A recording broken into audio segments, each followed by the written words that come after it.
I will say, play is so important to children. It's the language of children. It's how they express themselves. It's how they work through their fears and worries. And it's a normal developmental activity. So we need to provide a space for them to do that while they're in hospital. Hello, I'm Eric Anderson. The voice you just heard belongs to Dominique Rust. She and Christina Konchak are the featured guests in Season 5, Episode 7 of YXE Underground.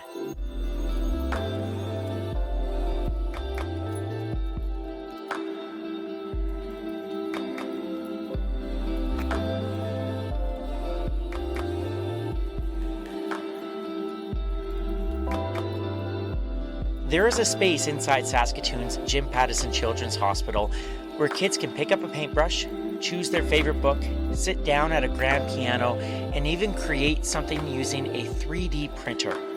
It's called the Teammates for Kids Child Life Zone, and not only is it bringing a sense of normalcy back to the lives of children, but it's helping them understand the medical challenges they are facing. Dominique Rust and Christina Konchak are helping to make this space so special within the hospital. You'll find out how in this episode of YXE Underground. Allows more MRIs to happen because, wow, this is amazing. We'll just wait. Yeah. This is one of the very few times I was reminded that I was in a hospital when standing in the Child Life Zone. You can't help but be in awe when you walk into this space. First of all, it's really big. There's plenty of space for kids to simply play, a concept Dominique touches on several times in our conversation. There are large windows that encompass the room and allow plenty of sunlight in. The ceiling is high and the space has one of the coolest music rooms I've ever seen. There's even a beautiful kitchen and dining space for families to use. Now, a little bit of background on this unique space. The Child Life Zone is part of a North American organization called Teammates for Kids. There are Child Life Zones in various cities across the United States, but Saskatoon is the only city in Canada that has a Child Life Zone. What is the purpose of the Child Life Zone? Well, it offers supports and education for young patients and families to help reduce stress and anxiety that go along with hospital stays, tests, and procedures. It also offers kids a break from the hospital setting, which I think is something we can all empathize with. In this space are certified child life specialists like Dominique Rust, along with recreational therapists and a music therapist. And it would not exist without a host of community partnerships and sponsors, which Christina facilitates in her role with the Jim Pattison Children's Hospital Foundation. For years, children like 12-year-old Avon have found joy and happiness in the Child Life Zone.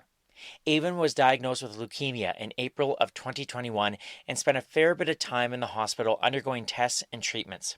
His favorite area of the hospital was, without a doubt, the Child Life Zone.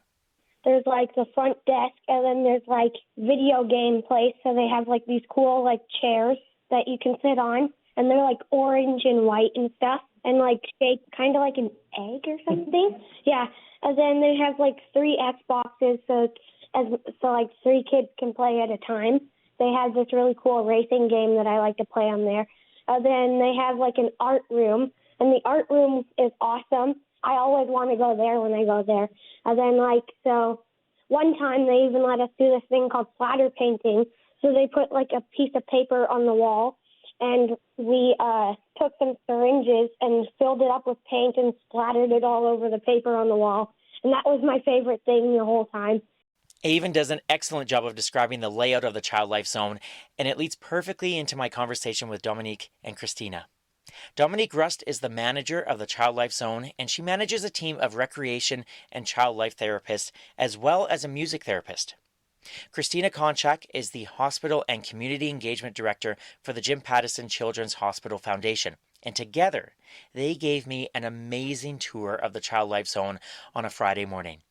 What I love about this conversation is that as Dominique and Christina are describing the many amenities in this space, they share the impact that these amenities have on children and their families.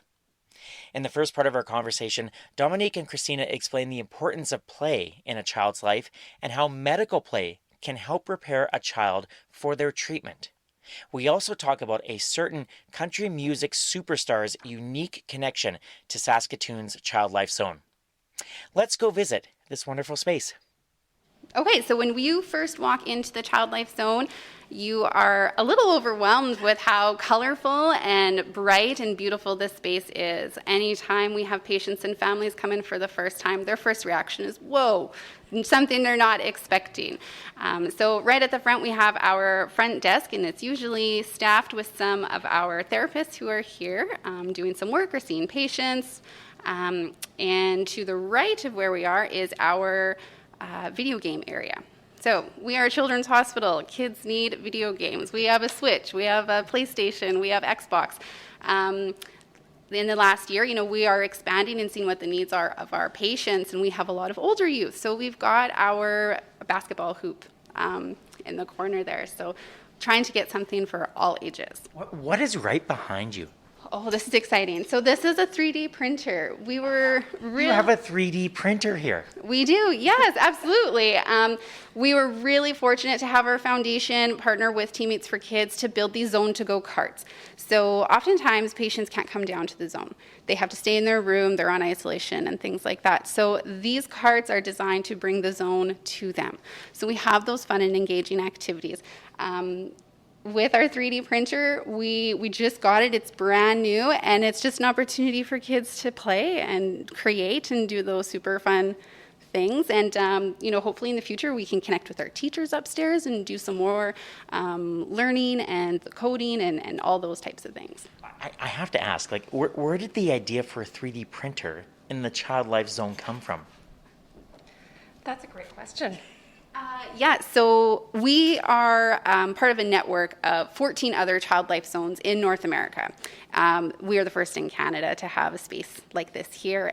But the network of all the zones in the U.S., they all have 3D printers. So we wanted a 3D printer. So yeah, that's how we got our 3D printer. That is so cool. And you mentioned all the other zones. Can we go to the map? Okay. So you have to... what am I looking at here? Because I think this is so cool. Okay, so this is a map of North America, and it shows where all of the Child Life Zones are.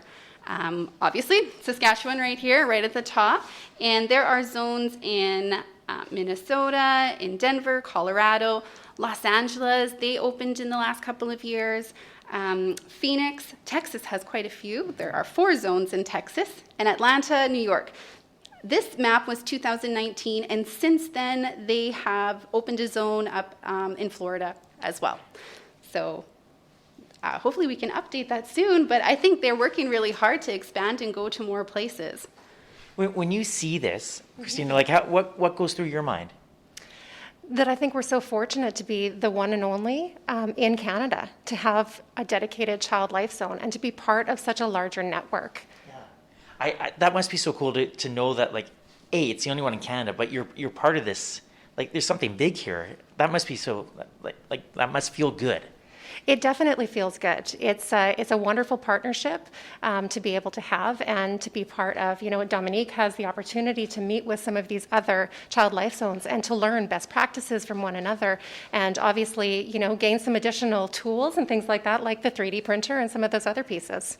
Oh. Yeah, so every year, all of the zones meet somewhere for a couple of days to talk about what's working in their zone, what do they need, what are they finding that, some barriers, so we can work together to make the space better. And Teammates for Kids is a big part of that. And a fun fact, we always go where Garth Brooks is, and he always comes to our round table. So we're very fortunate to be on that type of relationship level with Garth Brooks. He sees us and does everything he can for us. So this is kind of a fun fact that the founder of Teammates for Kids Foundation is actually Garth Brooks himself. And so back in 2015, when we started some discussions on bringing a Child Life Zone to Jim Pattison Children's Hospital, he actually came to Saskatchewan and did 2 events for us, one in Saskatoon and one in Regina, and helped us raise $2 million to be able to actually build our Child Life Zone here in Saskatoon, in Saskatchewan. Oh my God. Just sort of blowing my mind. I remember I was working for CBC at the time when he was here for those concerts in Saskatoon. And I did a story about the parking issues that might arise from the concert. And that feels so silly right now because he was doing way better things than I'm covering the parking lot story. But here he is doing amazing things for kids. Well, I feel like that deserves its whole other podcast, but that's amazing. What is it like hanging out with Mr. Brooks? Oh, he's a very humble man. Yeah. He really is. He's so kind, and when he talks to us and speaks to us, he recognizes the important work that's done in these spaces in hospitals, and he just really supports, and you feel really good when you come out of these round tables and meeting with everybody and sharing all of your knowledge. You are ready to take on the world and fix every pediatric patient who comes through the hospital. And so when Dominique, when you meet with all your other child life zones like throughout North America, like what does that do for you? Like what do you get out of those meetings? So many ideas. It's really a great place our zone to go cards, and different programming that happens in the different zones. My very first year in 2019 was a big learning year to hear what everybody is doing. And a lot of those ideas I brought back to Christina with my notebook. I was like, we got to do all of these things. And one of the big things that came out of that other zones do at Christmas time is that Christmas market. And so we do that here at the hospital, where we set up a space for the patients to shop for mom and dad, and a place for parents to shop for their child who is admitted to hospital. So we do that 2 days before Christmas. And that was an idea that I got from one of the other zones. Wow. Yeah. So it's a very, like, I know we're the only one in Canada, but it seems like a very collaborative experience, this child life zone. It is a very collaborative experience. You know, Dominique and I work very closely together to be able to make some of these events and things like that happen, and work with a lot of our community partners to be able to support some of these extra events too. That's so cool. Okay, where to next here, Dominique? Okay, so to the right here is our gaming area, like I said before. If we look to the left, we have an entire kitchen. Pre-COVID, we did a lot of baking and group programming that way, but we weren't allowed, with infection control and things like that, we had to kind of stop. But this space is still being used with families. Whether we have a patient who just wants to come down and do some baking one-on-one, we follow all of the guidelines and they can do their own baking. We've had families who've come down just to cook. They miss home, they're away from home for a long time, they're tired of hospital food or takeout, and just an opportunity to cook a meal. So we work with the foundation to get all of our resources. So we have like a little bit of a baking budget, so we can go out and, what do you want to make? You want to make pancakes? We had a patient last week who wanted to do quesadillas, so we did that for her. So we have full access to our kitchen as well. That's so interesting, because I in my mind, I'm thinking, the video games that I see a foosball table, the basketball hoops, that's what I think of in terms of like kids and games. But my mind doesn't go to baking or cooking. But there's an interest, hey? For sure, yeah. It's such a normal activity as well. This space really provides that environment that's away from the hospital, so you can do those normal things, especially if you're here for weeks at a time. We're just very lucky to have this space. Yeah. I love it. Okay, so we got the kitchen on the left, and then... Well, I'll say too, this large table here is kind of our hub for programming. So this space can hold a lot of people. And so we do a lot of our special events down here in our weekly programming. So we'll set up our table here for bingo or arts and crafts and things like that. So this is a nice area for everyone to gather in one spot. Yeah, it's very nice. And like you said too, it's one big long table. Like when kids come down here, are friendships made during this time? Yeah. Yes, absolutely. So my team, they will do open zones a couple of times a week where we'll just kind of put it out there. Who wants to get out of your room and come down? And oftentimes we've had patients come and meet down here, or plan times to come down here as well. So friendships definitely are made. I love that. Okay, where to next? Okay, so to the right, we have our art area. So as you can see on the wall here, there is paint splattered from floor to ceiling. This is one of our more fun and rule-breaking activities a little bit. So we do some medical play. So we will offer different medical equipment to patients to get their hands on, just to normalize it and decrease that anxiety. So syringes, empty syringes we fill with paint, and that's what you're seeing here, just like sprayed up on the wall and everything like that. So just like a fun way to normalize those medical equipment. That's really interesting. Like how do kids react Because I when I saw this, I just assumed it would be paintbrushes that did that. No. Well, at first they're like, "Are you sure? Can I?" And it's like, "Go for it." That's why we don't really clean up too much, to kind of give permission. You can make a mess and you can be creative and it's fun. So they love it. And it puts the kids at ease afterwards. Yeah. Yeah, and we actually had a little bit of a staff event in the fall, and we encouraged the staff to syringe paint, and they were hesitant, but they loved it just as much. So That's so interesting. I love it. yeah, so in this space here is kind of where we do lots of art activities one-to-one.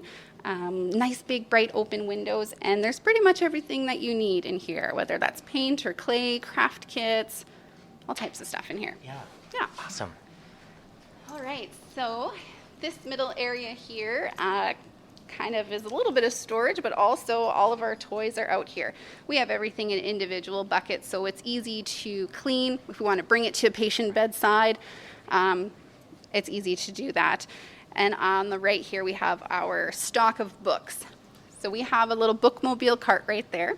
Okay, yeah. It looks like your classic library cart that we wheel around once a week. So with the Saskatchewan Teachers Federation, I'll let you, Christina, chat about that. Yeah, it is a partnership through the Saskatchewan Teachers Federation. They actually supply books for us to be able to actually take up to kids. So the cart rounds once a week to be able to go up to patient rooms and be able to gift them a book. So they can actually look at the cart, pick something that they want to actually read, and they get excited, I think, for the next time the cart's actually going to come back. But it is community partnerships like this that allow us to be able to add some of these additional enhancements. I have so many questions about the partnerships. I want to hang on to them for a bit, but I think that's such a wonderful example, isn't it? Because, like, I remember being in elementary school, and obviously you go down to the library, which you can't hear, but there'd also be the bookmobile that would come by every classroom, and you could look at it, and it was just kind of normal in a school, and yet you're bringing that normalcy here to the hospital.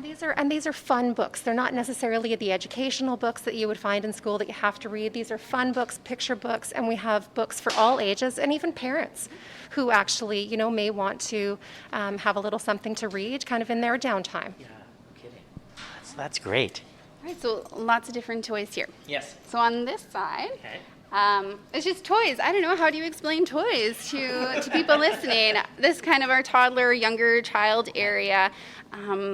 We have made forts with our little cushions and things like that.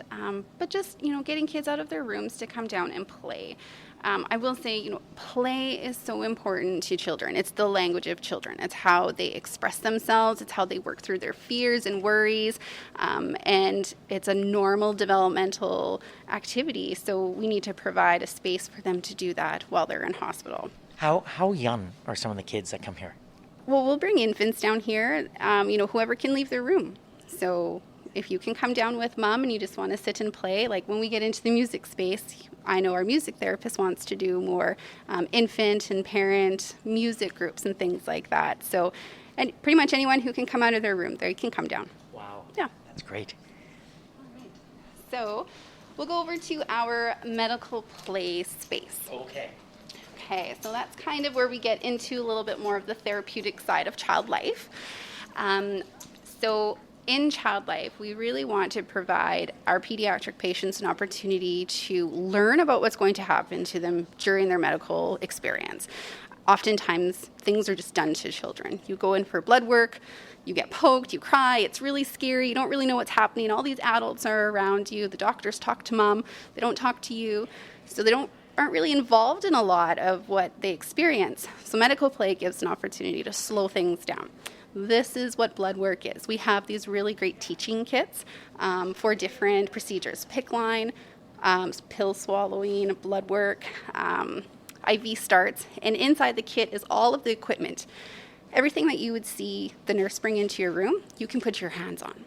So it normalizes it, it brings down those worries. And then as we play through the activity, you have an opportunity to correct any misconceptions. When you're a child, you have very magical thinking. And so it's a chance to slow things down so they can get ready. And then once they understand what's going to happen to them, we create a coping plan. So for blood work, are you going to watch Do you want to sit with mom? Do you want to watch an iPad? Do you want to count? Like, what are the things that will help you get through your procedure successfully? So the next time you come, it's easier. So, medical play. It's great. We have a really fun ambulance here that Crestline built for us. Yes, we were very fortunate in building the Child Life Zone that Crestline, who builds ambulances, actually wanted to come on board and actually build something specifically for the Child Life Zone. So this is the actual back end of an ambulance that they've actually, made to fit, made to order for the Child Life Zone. And it has all the bells and whistles. It has sirens, it has flashing lights. You can actually sit in the ambulance, in the back of the ambulance, and actually play on the radio. I mean, it has absolutely everything. And it also has all of the medical equipment, that's real medical equipment that children can actually physically touch and play with, too. Yeah. May we go inside? Yeah, for sure. Okay. So when we stock the ambulance, we'll take items right from the Kanban carts right on the unit. So we do have some toys in here too. So this is Ray. Ray is our patient puppet, and we use him a lot for teaching. So we can do, look, he has an IV in his hand. Oh, right he now. does. Yeah. He does. So right. So we go through and, practice on the patient first, and then we get ready to do it, the play with the child as well. So he comes around and is our mascot. We dress him up at Halloween. He joins our parade, and he's in some social stories as well. Wow. So when kids come in here, and make sure Ray's okay. Yeah, he's there we go. Okay. So like when they come in here and see all this, I'm overwhelmed. There's just so much stuff in here. From a kid's perspective, what do you think's going through their mind, and then how do you interact with them to calm any Yeah. What a challenging job, I would think. Yeah, there's some challenges for sure, but usually when kids see this, they jump right in.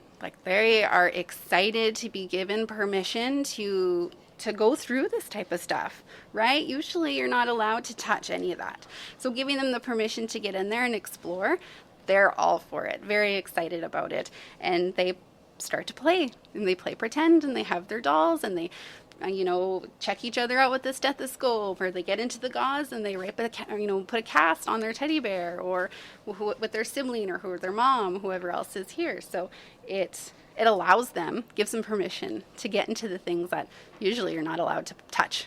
And just that idea of play, isn't it? You mentioned that earlier, the importance of play. Yes. So it's really fun. Wow. So they'll actually like you said, put a cast on their teddy bear, and then they'll do I guess diagnose each other or things like that too. Yeah. And it usually will mimic whatever they're experiencing. So, we've had families come here and they've talked about getting a EEG.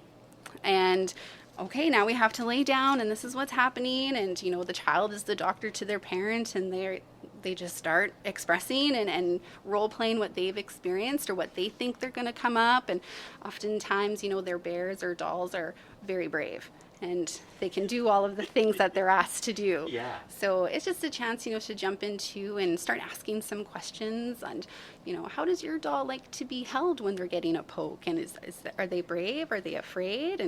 And so you kind of get some ideas of how they're feeling about their own experiences through that type of play. Is it usually a case where a child comes down here and after maybe one session's not the right word, but one experience here, can you see a difference? I think so, and it will depend on a child too. We've had some experiences with children who have had a lot of medical experience, and it hasn't always been good. And so I can think of one example, a little girl who sees many different specialists, and she's coming to the hospital often, and got so upset about coming to the hospital, cry the whole drive. And it was really difficult to get any work done. And, mom is worried for her child who's experienced a great deal of trauma. So we connected with them and just started some medical play sessions. So inviting them to come to the hospital just to play. There's no appointments attached to this. And it gave her an opportunity to come to the hospital without something bad happening and without getting hurt or having that negative experience. She was able to build a relationship with one of our child life specialists. And as she got to know her, I think they came maybe 4 or 5 times with no appointments attached, just to play. And then, our child life specialist, they came, they played. She joined them at their appointment with our specialist, and then they came back to the zone afterwards and played. So they reframed the memory of coming to the hospital, that it started good and then it ended good. And so now, 2 years later, this little girl, she's ready. She marches in. She's ready to see her child life specialist and go on with her day, because she knows what's going to happen. And it's really impacted her care. And, she's going to be somebody who's going to be coming to hospital for her life. So we're building really important foundation for coping. So That must be so powerful to hear. It's really powerful to hear how much the Child Life program really does help kids and families create those positive healthcare experiences, because we know a lot of these kids will continue to actually come to the hospital into, throughout their childhood and then obviously into adult life. And it's just really, really important to make sure that they have all of those skills. What's that like for you and your team when you see a success story like that? And like you said, because this person is going to be coming, to hospitals for the rest of their life, but the fact that you've able to reframe it into a positive experience, how does that make your team feel and you? Well, this is why we went into the work that we did. We recognize that there are gaps in healthcare and children need more time. And I think we just come from a place, like our own personalities and characteristics are to teach and to help and get kids ready. So we high five ourselves and great job, well done, and on to the next. So I'll get out of the ambulance now. Okay, so I'll talk a little bit more about some of the other medical play that we do here. Yeah. So this is our mock MRI table. Could also be CT. MRI scans can be very long, and they can be loud, and they can be very scary. And right now, I guess before Child Life came in, pretty much anybody under the age of 12 who was going for an MRI was going under sedation with a general anesthetic. And there's risks involved with general anesthetic. And so because of the ages and everybody being put on the GA list, the general anesthetic list, the wait list was becoming very, very long. So we started working with MRI to kind of screen out who might be able to do their scan awake with a little bit of prep and knowledge. So we started an MRI program before COVID. So we were looking at kiddos around 7 to about 12 who were going for a scan anywhere from 15 minutes to 40 minutes without contrast. So that would be like an IV poke that they would need. And we would bring them here. So we have some MRI goggles, virtual reality goggles, that a program with the university developed in partnership with the MRI here at RUH. Yeah. So you put them on and it walks you through the whole MRI suite. So right, the registration desk, and so you can see everything. And there's some sounds on that, but we'll go through the sounds of the MRI, like what they sound like, and ask them questions like, what do you think that sounds like? And talk about, you can watch a movie, you can wear headphones. We got new virtual reality goggles last year, and the MRI program on there actually tells you if you're going to move or not. So you put them on, and we practice laying down on the bed. Okay, so what are we looking at here? It looks like an MRI machine, doesn't it? Well, Crestline built this for us as well. They built this as well for us. Really? Yeah, custom made. So it comes out. So we practice. Okay, we're gonna lie down because we're gonna practice this because it's not a natural, test to do. It's weird. Yeah. So we get them on there. We put the goggles on and we slide them in and we play the sounds and we talk about what it means to hold still and like a statue and. Just a chance to kind of go through, was that okay? Do we need more practice before you go? And we've done really, really well, success rates. So now we work really closely with the neurology clinics, and they will send referrals to Child Life before they even go on the GA list. So we can do an assessment and see if they do need general anesthetic or if we think they can do it awake. Yeah. So it's been great for those families, especially with neuro, you're having to come back every 6 months or a year to get these scans done. So that's been really, really great. Wow. Who thought of doing this? What a great idea though. Originally, I'm not sure, but with Child Life in different hospitals around the world, stuff like this exists, Yeah. right? Like lots of practice and prep, and if we can get our hands on anything that can simulate what a child will experience, we'll do it.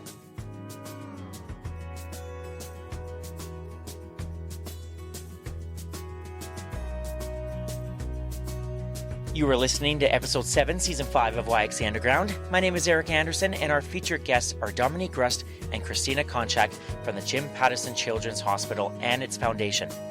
Listen to YXC Underground wherever you find your favorite podcasts, including Apple Podcasts, Spotify, Good Pods, or the website yxcunderground.com.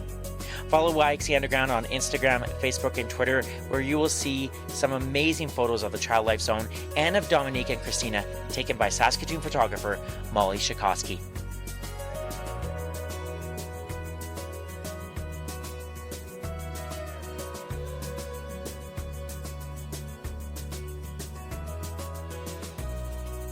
The work being done in the Child Life Zone is really impacting the lives of children and their families.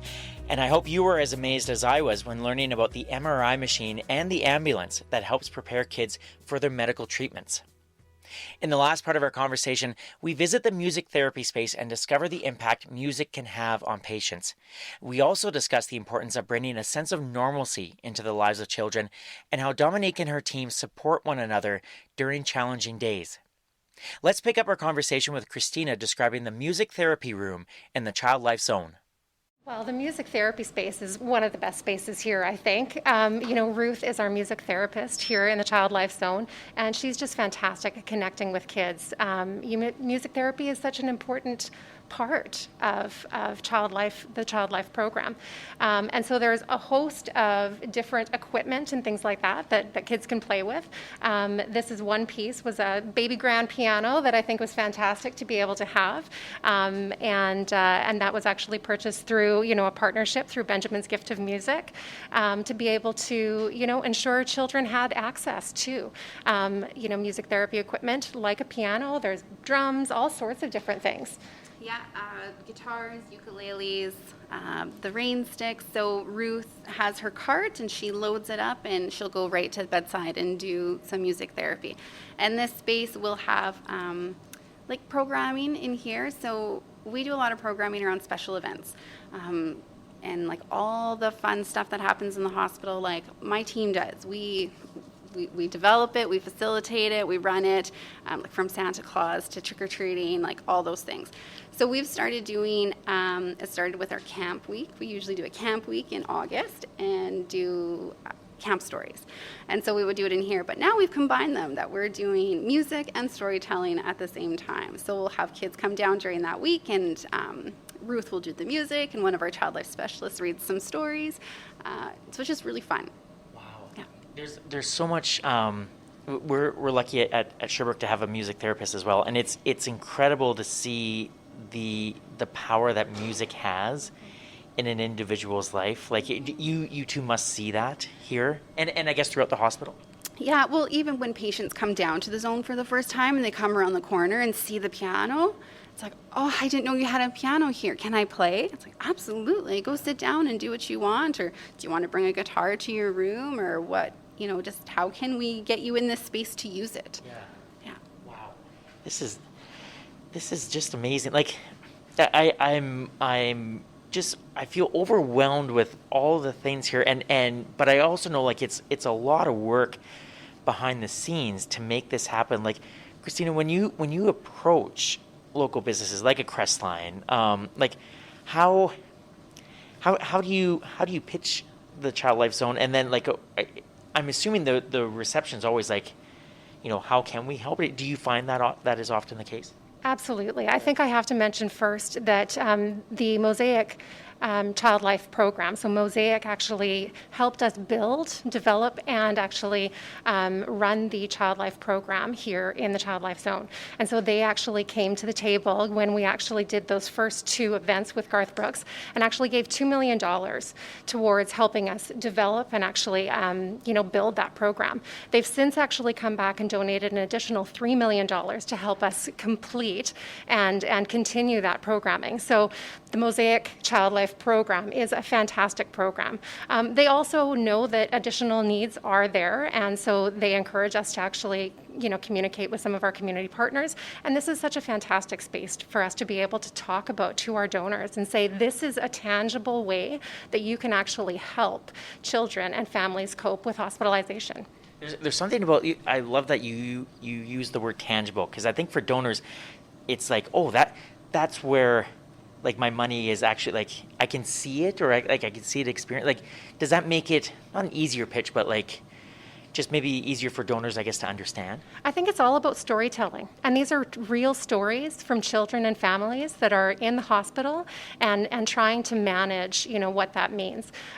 Bringing the normalcy back to, when they don't actually have a lot of control when they're in the hospital, it's really important. And so being able to actually go out and tell those stories of those kids and how the Child Life program actually helped them kind of manage their fears and, have an outlet for creativity, I think is really, really something that hits hard to donors. It just makes absolute sense. Yeah.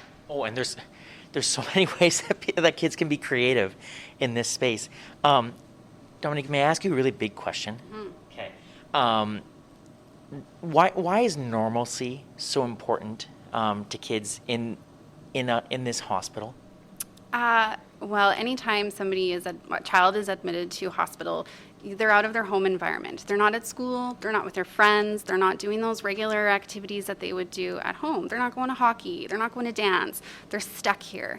And sometimes that development kind of pauses, and that can lead to mental health issues as well, and just feeling really sad. And so bringing in the space like this and providing normalcy helps them rebuild and gives them a break. When you're in the hospital and you've got doctors and nurses and social workers and tons of people coming in and out of your room every day with tons of information, to be able to take a break from that and come to a space where you can be a kid is really important for that development, especially our long-term kids. Hospitalization has lifelong impacts, and being able to provide a space where they can express their fears, express how they're feeling about different things, and build coping skills will help them continue to grow and develop and become healthy adults. When you see kids, express emotions that are maybe, they might be scared, or they're sad, or maybe some of those, like, I guess, tougher emotions. What is that like for you personally? Like, do you how does that make you feel? Well, first of all, being sad and scared is normal. Yeah. So to be able to acknowledge, to be like, yeah, that is scary. You are going to have a test you've never had before, and I can see that you're sad, and that's okay. It's important. I've always worked with children, and so giving them an opportunity to learn about what's going on around them is really important and will help with that. So I see the big emotions and the experiences that kids are having, and always just trying to look forward and how can we help them feel better. Even if it's just for one afternoon, for 1 hour, they came down and played bingo, like that's a win. Yeah. That's going to make an impact on their stay and their admission. So your empathy skills just must be through the roof. Well, maybe. I just feel that it's a fit for me. I know that not everybody can work with children, and it's just a place that I feel very comfortable in. I could talk to an entire Saskatchewan Centre space of kids, but if you ask me to go and chat with 8 adults in a room, it'd be difficult. So I think you're doing very well so far. There's just one of you, so that's fine. That's true. The reason why I ask, though, is like I just imagine, like, throughout the years of doing the podcast, I've had the privilege of speaking with social workers who work in very challenging environments, mm-hmm. and we sometimes talk about like the compassion fatigue and just you're giving so much, yeah. and then you see some hard things, yeah. and that's why I was curious, because yeah. when I think of a children's hospital, like this doesn't immediately come to mind, like this amazing space. I sometimes think of like the challenges that come with it. So that's why I was curious. Yeah. Okay, so I'll also add that the team that we have here is amazing. And they rely on each other for that peer support. So if there is a hard case, they're probably being seen by by recreation therapy, child life, and music. They're probably all seeing them because they all will have different goals for the interaction with those patients. And so they have an opportunity to discuss those cases and, this isn't really working and I had a hard time with that. And so I think as a working culture, I think it's really supportive and we lean on each other and we recognize through our education and that burnout and, fatigue is a real thing and we have to be careful. And for me as a manager, I often talk to my team about it's okay if you say, no, I can't come to that. I have too many other things going on. You can step back. I give you permission to, step back, say no, take care of yourself because you can't give from an empty bucket. Yes. Very wise too. She's very wise. She is. Yeah. How did you end up here? Well, I've always worked with children, from coaching, daycares. I worked with youth at risk. Sorry. I worked at the Dubé Center, adolescent psychiatry, and I always knew that I wanted to work with children. Child development is something that I've always been interested in, and I watched this hospital be built from the windows of Dubé and knew that I needed to be here, and this is what I wanted to do. How did you know that? Through my education. I did a degree in child and youth care through the University of Victoria, and they had a few different streams you could go into, and child life was one. And I always wanted to be in hospitals, working with children and teaching and coping skills and things like that. So when the opportunity came up for a management position, I knew it would be an amazing opportunity to work at the hospital here, but also build a child life program for the province of Saskatchewan. We are a very small program, and if you look to other provinces and their children's hospitals, they have very large child life teams. And so the families and the pediatric patients of this province are missing that support in child life. So I really wanted to build that, and I'm very excited and passionate about child life. So I jumped on the opportunity, and here I am. Christina, is it easy to work with someone who has the passion and energy that Dominique has and her team has? I think that's a major component about why the Child Life program is so amazing and works so well. I think that, our foundation team as well as the Child Life team, we're all passionate about helping kids and families, and I think that that's why it works so well. You a couple times you've mentioned a word that just reminded me of an interview I did a few years ago with a kindergarten teacher, and her name is Mrs. McDonald, and she would refer to her students as kiddos. But I love that because she loves her students, she loves her kiddos, and it's clear that you love the kids that come here. How do those connections come right away for you, or does it take a few times to get to know the kids, or I guess maybe it depends on the kid? Yeah, I think it depends on the kid, but also in a management position, I don't actually work front line as much as I would love to. So when I'm in the zone and I see families, and it's just very, easy, natural, talk to a kid, hey, how are you? Oh, I like your Pokemon shirt. That's amazing. Pikachu's my favorite. And it's just kind of flows from there. Sometimes you're going to meet kids who've had some medical trauma and you're just another person in the hospital and I don't want to talk to you, so you have to work on it a little bit. But we have lots of resources and tools to get in with a child. Yeah. So. Yeah, no kidding. You both have been very, very generous with your time. Before I let you go, I'm wondering, this is such a beautiful space right now. 5 years down the road, do you have bigger plans, bigger ideas, how you'd like to expand? Can I say it? Of course, we're always thinking of how to make our program better. One of the things with healthcare is things are changing. Technology is changing. So we're always looking to see what is out there and what other hospitals are doing and other programs. The whole team, everybody has a really great connection with the other professionals across Canada and the U.S. So we can reach out. It's very easy to reach out and find out what's going on. So I would just say just more of everything That's our big dream. And I think that our foundation specifically wants to support those enhancements. And we see how valuable the Child Life program is. And with the support of donors like the Mosaic Company, who knows what we'll be able to actually do in the future. We're really, really fortunate, and it's going to be exciting to see it in 5 years. No kidding. Thank you for taking the time to just spend with me and take listeners through this amazing space. Not only the space though, but the impact, the difference it makes on children, and it doesn't happen without your hard work and your hard work as well, to make all this happen. It's this must be a really great place to work. It just seems that way. It is. Yeah. We have the best job in the hospital, for sure. Thank you both so much. Thank you very much. Really appreciate it. Yeah, thank you.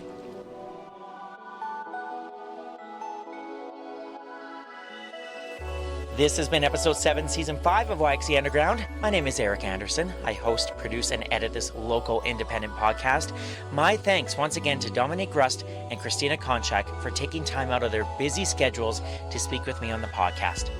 If you want to learn more about the work being done at the Jim Pattison Children's Hospital and the connections being made by its foundation, please visit pattisonchildrens.ca. You can listen to YXE Underground wherever you find your favorite podcasts, including Apple Podcasts, Spotify, Good Pods, or the website, yxeunderground.com, and feel free to leave a 5-star review if you like what you hear. Follow YXE Underground on Instagram, Facebook, and Twitter, and that's where you'll see some wonderful photos from the Child Life Zone and of Dominique and Christina, taken by Saskatoon photographer and my friend Molly Shakosky. A few quick thank yous before I say goodbye. Thank you to Saskatoon's Danger Dynamite for managing the website. Thank you to my cousin Andrew Dixon for the original theme music. And thank you to Molly Shakosky for doing such a wonderful job with the photos. And before I go, I would like to acknowledge that YXE Underground has passed 50,000 downloads as an independent podcast here in Saskatoon, Saskatchewan. I really love that number. I think it's really cool. I can't thank all of you enough for your support and your listens and spreading the podcast through word of mouth and all the shares and all the things that have allowed YXE Underground to reach this milestone. I'm very, very grateful for all of you listeners, and I can't wait till we hit 60,000 and 80,000 and 100,000. So just thank you so much for supporting this local independent podcast. I really do appreciate it. Before I go, I would like to acknowledge that these interviews were done on Treaty 6 territory and the traditional homeland of the Métis. My name is Eric Anderson. Thank you so much for listening, and we'll talk to you soon, Saskatoon.